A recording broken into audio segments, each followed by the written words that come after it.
سلام نعم تخاتلتي جري برودكشن كما يتخونوا كما يالهم ببزلهم سلام تعنا سنة زلوا جزية تحلفوا له مع المولى تسفى نخلهم نزي فيديو تريو ويكا نزي ناتي زقربوا ريهم أنا زيري تهما تابع حسب تهوني كما سكنكم فتو من البعض حدث لكم نزي فيديو تريو دما كل جزية أبزي زم سألكم نجار النحرالي أب من قدي سرحي كابتو سرحم هذا نباهم شيرز قبر اللي ምናልባት ደጊምኩም ክትሪእዎም ስትደልዩ ሓደስቲ ምስተኾኑ ፎሎው ብምግባር ኣብ ቀጻሊ ዝሰርሓሉ ቪድዮታት ክመፀኩምን ክትሪእዎን ስለትኽእሉ ከምኡውን ክሰርሓልኩም እትደልይዎ ነገራት እንድሕር ሃልዩኻ ኣብ ቦታ ኮመንት ብምፅሓፍ ቪድዮ ክሰርሓልኩም ይኽእል እየ ማለት እዩ። ስለዚ ኣብዚ ስራሕት እዚ ኣብ ገዛና ንጥቀመሎም ዓይነታት መሳርሒ ይኹኑ ወይ እውን ዘድልዩና ነገራት ሪሞደል ክንገብር ምስ እንደሊ ባዝሩም ሪሞደሊንግ፣ ኪችን ሪሞደሊንግ፣ ቤስመንት ሪሞደሊንግ ዋላ ሃውስ ሪሞደሊንግ ክኾን ከሎ ጀነራል ማለት እዩ ካብቲ ዝሰርሓሉ ስራሕቲ ንሎሚ እንታይ ሒዘልኩም መፅእ ኣለኹ ኣብ ገዛና እንጥቀመሎም ሶኬታት በቲ ናትና ፀዋውዓ ሶኬት ንብሎ ወይ ከዓ ኣውትለት ማለት እዩ ወይ እውን ኣብ ናይ መወልዕን መጥፍእን ስዊች ከዓ ፍልልያቶም ከዓ እንታይ እዩ ንዝብል ብሕፅር ዝበለ ንእሽተይ ቪድዮ ሒዘልኩም መፅእ ኣለኹ ክሳብ መወዳእታ ክትሪእዋን ናትኩም ሓሳባት ርእይቶን ክትህቡን ከምኡ ድማ ላይክ እንድሕር ጌርኩሞ ወይ ከዓ ጠቃሚ ካልእ ሰብ ክሪኦ ክእል እዩ ሕግዝ ክእል እንድሕር ኢልኩም ከዓ ሼር እንድሕር ጌርኩሞ ነዚ ቻነል ንክዓብን ስለ ዝሕግዘኒ ንዓይ ማለት እዩ። ስለዚ እዚ እንታይ ሒዘልኩም መፅእ ኣለኹ ክልተ ዓይነት ሶኬታት ኣሎ እሱ ድማ እቲ GFCI ዝበሃል ከምዚ ማለት እዩ እቲ ሓደ ከዓ እቲ ኖርማል ሶኬት ማለት እዩ። ሶ ምናልባት ኣብቲ ጠቃቅማ ኤውሮፓን ወይ ከዓ ኣሜሪካን ስታይል እቲ ናቱ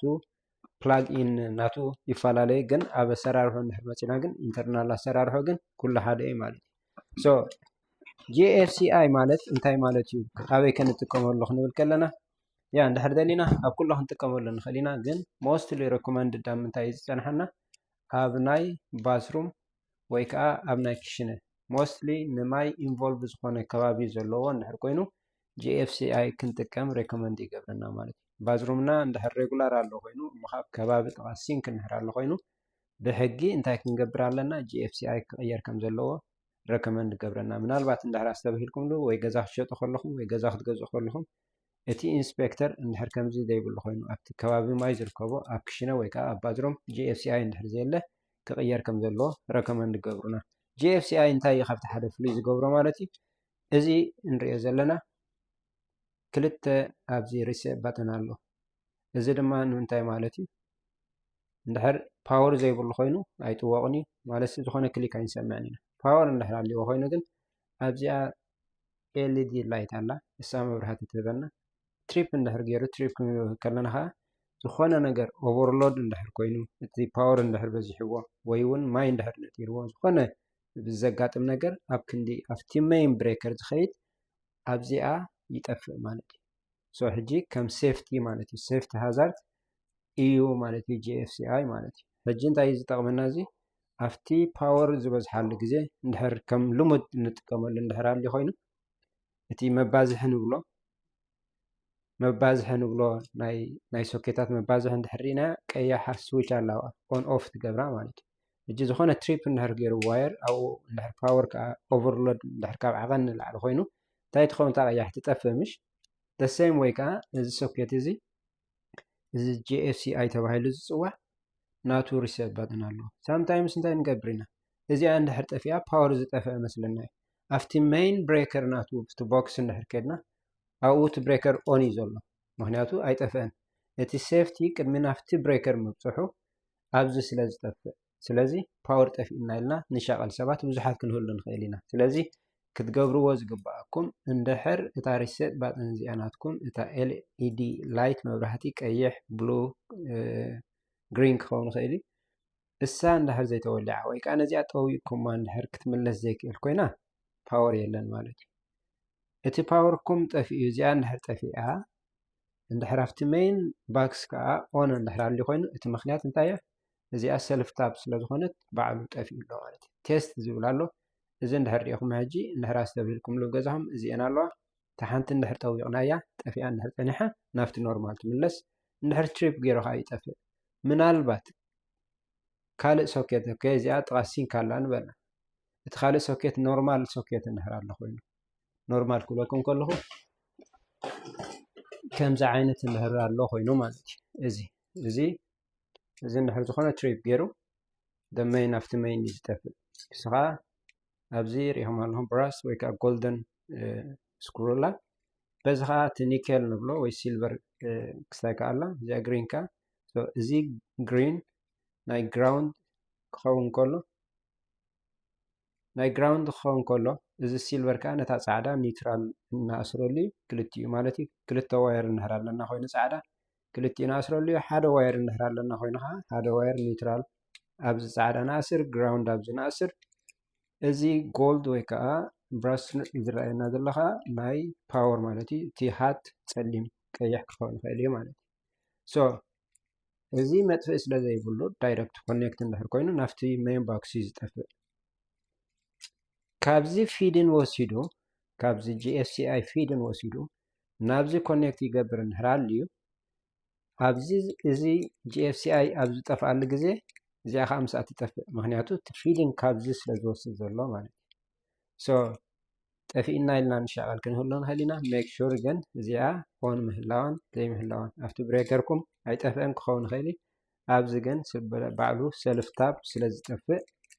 እዚኣ ንከምኡ ትጠቅም ማለት እዩ GFCI ማለት ከዓ እቲ ናይ ሴፍቲ ሃዛርድ ኣብ ዘጋጥመሉ ወይ ከዓ ኦቨርሎድ ምስ ተኸውን ማይ ኣብ ዝነጥር ኣብ ዘለዎ ዳንጀር ዘለዎ ነገር ዋሕስ ይኸውን ባዕሉ ይጠፍእ ማለት እዩ ስለዚ እዚኣ ከምኡ ጎልደን ኣለዎ እቲ ጎልደን ስክሩ እንደን ሲልቨር ስክሩ ማለት እዩ በዚ ከዓ እታ ግራውንድ እዚአን የንተናተን ፍልልያተን ኣብ እንጥቀመሉ ግዜ ድማ እዚ ሰልፍ ናይ ምጥፋእ ባዕሊ ባህሪ ኣለዎ ማለት እዩ ካልእ ምናልባት ኣብ ስዊቻት ርኢና ኣለና ስዊች ዲመር ዘለዎ ኣሎ ዲመር ዘይብሉ ኣሎ ሬጉላር ኣሎ ከምዚ ዓይነት ማለት እዩ ኣብ ዝሓለፈ ቪድዮ ሰሪሐልኩም ነይረ ብክልተ መወልዒ ዝውላዕ ብሰለስተ መወልዒ 4 መወልዒ 5 መወልዒ ብዝተፈላለየ ቦታ ኮይና ንሓንቲ መብራህቲ ክንውልዓ ንኽእል ኢና እሱ ድማ እቲ 3 ዌይ 1 ዌይ 3 ዌይ 4 ዌይ ስዊች ዝበሃል ማለት እዩ ቪድዮ ሰራሕ እኳ ኣላ ምናልባት ዝሓለፈትኩም እንድሕር ኣልያ ኣብቲ ቪድዮታት ብምእታው ሳ ክትረኽብዋ ትኽእል ኢኹም ሎሚ ብዛዕባ ደይኮነ ኣብ ዳብል ወይ ከዓ ትዊን ስዊች ርኢና ኣለና ምሽ ካብ ቦታና ሓንቲ ናይ ሓንቲ እንድሕርታ ናይ ኤሌክትሪክ ንጥቀመላ ናይ ሓንቲ ቦታ ጥራይ ተቐምጥ እንድሕር ኮይና እሞ ከዓ ክልተ ስዊች ክንጥቀም እንድሕር ደሊና እንታይ ንጥቀም እዚ ርኢኹም ኣለኹም ትዊን እዩ ሲንግል ከሎ ግን እዚ ትዊን ስዊች ይፅዋዕ ምክንያቱ ኣት ደ ሴም ታይም ናይ ሓንቲ ቦታ ክንሳ ክልተ ስዊች ኮማንድ ክንገብር ንኽእል ካብዚኣ ማለት እዩ እዚኣ ሲንግል ስዊች ክንሳ ንሓንቲ ጥራይ ትውልዕ ማለት እዩ ኣብ ናይ ቦታ እዚኣ ኢና እምበኣር ክልተ ነገር ክንጥቀም ኣብዚኣ ንኣብነት ኣብ ባዝሩምና ንበል እንድሕር ክልተ መብራህቲ ልዮ ኮይኑ ክልተ መብራህቲ ደይኮነስ ሓደ ናይ ፋን እቲ ናይ ንፋስ መስሓቢ ናይ ሽታ መስሓቢ ኤግዞስት ፋን እንድሕር ኣለና ኮይኑ ካልኣይ ከዓ መብራህቲ ኣሎ ሞስትሊ ናይ ሽንቲ ቤትና ዝበዝሕ ግዜ ብሓደ መወልዒ እቲ ፋንን እቲ መብራህትን ክንኣቱ ከለና ክንውልዖ ከለና ብሓደ እዩ ዝውላዕ እቲ ምክንያት ከምኡ ዝኾነሉ ንምንታይ ይመስልኩም መብራህቲ ክንውልዕ ከለና ነቲ ፋን ከይወላዕና ረሲዕና ከይንኣቱ እሞ እቲ ሻወር ክንወስድ ከለና ኮነ ወይ ከዓ ሽንቲ ቤት ክንከይድ ከለና ጨና ዘሎ ከይተወልዐ ስለ ዝፀንሕ ዘሎ እንታይ ይኸውን ኦፍ ይኸውን ኣሎ ማለት እዩ ዝበዝሕ ግዜ ኣይንዝክሮን እንታይ ዳ ነቲ መብራህቲ ጥራይ ወሊዕና ጥራይ ሰቕትን ስለ ንብል ማለት እዩ ብከምኡ እዩ ነቲ ናይ ባዝሩም ዘሎ ምስ ፋንን እቲ መብራህትን ብሓንሳብ ኮኔክት ዝኸውን ማለት እዩ እንድሕር ንዕኡ ሳምታይምስ እንታይ ንብል ኢና ኦኬ መብራህቲ ኣነ ገፀይ ጥራይ ክሕፀብ ይደሊ ብራሽ ጥራይ ክገብር ይደሊ ወይ ከዓ ሽንቲ ቤት ጥራይ ተጠቒም ክወፅእ ይደሊ ግን እቲ ፋን ድምፂ ስለ ዘለዎ ረባሺ ስለ ዝኾነ ክንሰምዖ ዘይንደሊ ሰባት ከዓ ኣለና ንምንታይ እዮም ሕጂ እሱ ሰፐሬት ክንገብር ምስ እንደሊ እዚ ትዊን ንጥቀም ማለት እዩ ወይ እውን ካልእ ሓንቲ ቦታ ኮይና እቲ ዝተፈላለየ መብራህቲ ኮማንድ ክንገብር ምስ እንደሊ እዚኣ ሕጂ ከምዚ ሪኢኹም ኣለኹም 1 ዌይ 3 ዌይ ኣለዎ ዋላ ከምዚ ማለት እዩ ሪኢኹም ኣለኹም ክልተ መብራህቲ ክንርኢ ከለና ኣብዚ ሪኢኹም እዚ ክልተ ኣምፑል እንደን ሓንቲ ስዊች ክንርኢ ከለና እንታይ እዚ توي سويتش بحال ማለት توي سويتش دي ንሓንቲ መብራህትስ ብክልተ መወልዒ ኮማንድ ክንገብሮ ከለና እሱ ከዓ ሕጂ እንታይ ዝጠቕመና ኣብ ከምኡ ከዓ ክንጥቀም ንኽእል ኢና ሓደ ነዚ ካልኣይ ከዓ ንበል ናይ ሆልወይንን ናይ ደገን መብራህትን እንድሕር ኣሊና እታ ቦታ ከዓ እንድሕር በበይኖም ኮይነን ንክልቲአን ኣት ዘ ሴም ታይም ብሰፕሬት ኣብ ሓንቲ ቦታ ክንሳ ግን ብዝተፈላለየ ስዊች ጌርና ነናተን ክንገብረለን ንኽእል ኢና ማለት እዩ ንከምኡ እዚ ዋን ዌይ ሚን እዚ ትዊን ስዊች ንከምኡ ይጠቕመና ትዊን ብሬከር ዝበሃል ኣለውን እሱ እውን እቲ ብሬከርና ቦታ እንድሕር ዘይብሉ ኮይኑ እሞ ከዓ ተወሳኺ ዋየር ክንውስኽ ምስ እንደሊ እሱ ከዓ ትዊን ብሬከር ይበሃል ማለት እዩ ብሬከር ክንብል ከለና ከምዚ ማለት እዩ እቲ ናቱ ሲንግል ክንሱ ግን ዳብል ዝፀንሕ ማለት እዩ እሱ ንምንታይ ሕጂ ሴቭ ቦታ እንድሕር ናትና ቦክስ ቦታ ዘይብሉ ኮይኑ ክንጥቀም ከለና እንታይ ይኾነና ማለት እዩ ኣብ ናይ ሓንቲ ቦታ ክልተ ዋየር ወይ ከዓ ክልተ ላይን ክንጥቀም ከለና እሱ ከዓ እንታይ ይበሃል ትዊን ብሬከር ይበሃል ማለት እዩ 20 ኣምፕ ክኸውን ይኽእል እዩ 15 ኣምፕ ክኸውን ይኽእል እዩ 40 ከምኡ እንዳለ 30 ክኸውን ይኽእል እዩ እቲ ንጥቀመሉ ኣበይ ንጥቀመሉ ጥራይ ክንፈልጥ ንኽእል ማለት እዩ ስለዚ እዚ ናቱ ፍልልያት እዩ ምናልባት ኣብ ናይ ዋየሪንግ ክንመፅእ ከለና ከዓ ነናቱ ጌጅ ኣለዎ ነናቱ ሳይዝ ኣለዎ ኣብ ምንታይ ኣይናይ ንጥቀም ከዓ ነናቱ ኣለዎ ምናልባት ንሎሚ እዚኣ ተኣክል ኣብ ቀፃሊ ብካልእ ስራሕ ክመፀኩም እየ ላይክ ፈሎው ምግባር ኣይትረስዑ ሰላም መዓልቲ ሰላም ወሰናይ በቢ ዘለኹም